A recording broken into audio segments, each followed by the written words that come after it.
Now, you write in your books a lot about and how food service as well has plays a big role in the nutrition, and how we probably need to give more thought to that as well. That's close to your heart as well, isn't it? Very much so. Well, I think food is incredibly important as part of life, and part of it's fuel. It's what keeps us healthy, but it's also what gives us pleasure. It is social, and it's learning to eat healthily, eat well, and to respect food, to know where food comes from, how to grow food, how to cook food, is all an important part of education. So when I first went to St Paul's, and I saw, first of all, that the teachers ate different food from the students, and the students were served far too much processed food, I thought, but with very little choice. I thought, well, we have to do something about this. And I had taken food service by the scruff of the neck in my previous school, and we did the same at St Paul's. I think the fundamentals of it are that you have to get away from the idea of school food. I mean, we all have an image of school food. Everyone listening now can think of something absolutely disgusting from school that they now still can't eat. What's yours? Spam. Spam, there you are. You see, mine is semolina.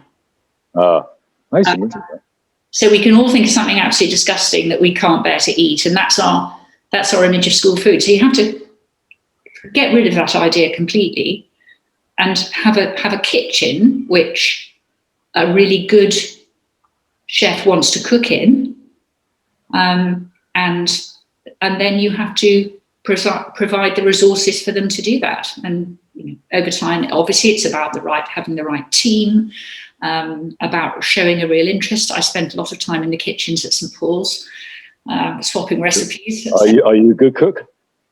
Well, of course, nobody would admit they were a good cook, Chris, would they? I like cooking. I like cooking, and I love to see the girls enjoying their food at the school.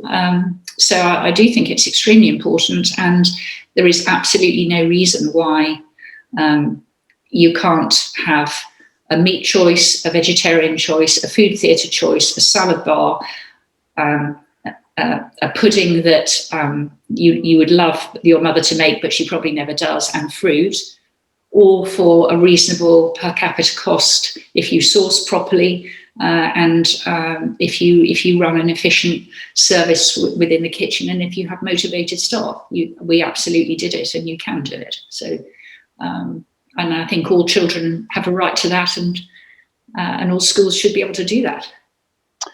Just touching back on nutrition within education, we're interested, when we're researching these education awards, on the different approach through sort of in-house caterers and contract caterers within the schools. You perhaps famously left or asked a caterer at St Paul's to walk out the door, and then you took it in-house. I hope I'm not stepping out of line by saying that. I was interested to find out what was the transition like, and did you feel it had the desired effect when you brought the catering in-house? I think what I learned about in-house versus contract, I really learned at Queenswood in my previous headship, where I, as a very young and inexperienced head, sat at the first sort of beauty parade of Sodexo and Gardner Merchant and who were we were doing a sort of 3-year repitch for the contract, and I was so naive at the time that I didn't understand that under 2P the people would remain the same even if the company changed. And what I learnt then, and have been reminded of many times since, is that it's all about the team. Actually, it's all about the team. And if you have the right team, then you can have an effective food service with a contractor or in-house. Now, I'm not expert enough on the business side of it to know in fine detail which is more cost effective, but in terms of the quality of what the students and teachers experience, you have to have the right manager, overall manager. You have to have the right chef. You have to have a lean team who are well managed, and you have to have the right purchasing arrangements. And I think the purchasing, when we went in-house, was the key. That we had a very good purchasing arrangement with lots of local sourcing, and that was really what made the difference in terms of the quality of what the children ate. So I don't really have an informed view on whether in-house or company-based is better. I think my instinct would be to be in-house because we could be more different. And the problem with having a big contractor is that they obviously benefit from economies of scale, and what the girls are eating at St Paul's will be pretty much like what the students are eating in the 20 other schools that they have in the local area. And we wanted to be different, and we wanted to be able to respond to cultural tastes in food. And also I wanted to give my chef that creativity and that responsibility, and that's what kept a really good person in the job, and somebody who'd never worked in a school before and wouldn't probably have worked in any other school. So we really lifted the aspiration above the conventional framework of school cooking to a much more ambitious, much more entrepreneurial, much more imaginative sort of restaurant attitude, if you like, to it all. Thank you. That really answers your question. No, it absolutely does. It sort of illustrates the power of individuality and autonomy and being able to essentially to serve what you think that your pupils will enjoy and will talk about and will learn from as well. Whereas if perhaps if it's handed to a third party, you don't necessarily have that level of influence or control. That's right. That puts it much better than I did, Alex. I think the other thing is that the test is the people who eat it. I really got fed up with contractors coming in and saying, well, the first thing to say is we are passionate about food. Well, I switch off at that point because they all say that.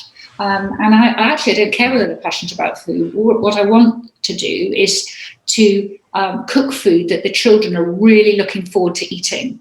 And I found that the educated palate, if you like, is, if you serve lots of pre-packaged food, kids would probably tend to eat it because they know what it is and they can eat it quickly. But they actually enjoyed eating more unusual foods, more cooked from scratch food, and those would be the meals they would go home and talk about. So you really just got to tune into them, and that is a very reliable litmus test of how good it is. Yeah, I think. Having been in contract catering for nearly 40 years. I knew I was going to insult somebody. Are you passionate though about? Are you still passionate about it, Vince? Well, it's interesting because I was thinking back to my sort of corporate days, and when Garden Merchant and Sodexo came together and how that worked and so on, and then subsequently doing our own thing. So building a business, and I think probably my reflection is that what worked really well was which you're able to do if it's your own business. We were able to give autonomy to people on the ground. I would go around, small schools, and one of the main questions I would ask, the supervisor cook in a small primary school is, well, look, if this was your business, what would you do differently? And it used to be fascinating. And then I would push the area manager to give that person a chance to kind of do some things differently. So in our particular case, we know that the quality of the food. So go back to the Durham example. Before the free school meal, we took over from a large contractor. We changed the whole dynamic and went to fresh food, and within 4 terms we had an increase in uptake of 12% kids coming because they wanted it. So I think you know, the market is broadly split 50-50, whatever sectors you look at, between contracted and in-house. And you touched on the points as to why it works. I think there's lots of independents out there, and also some of the bigger contractors over time have realised that they need to get tuned in to what matters on the ground.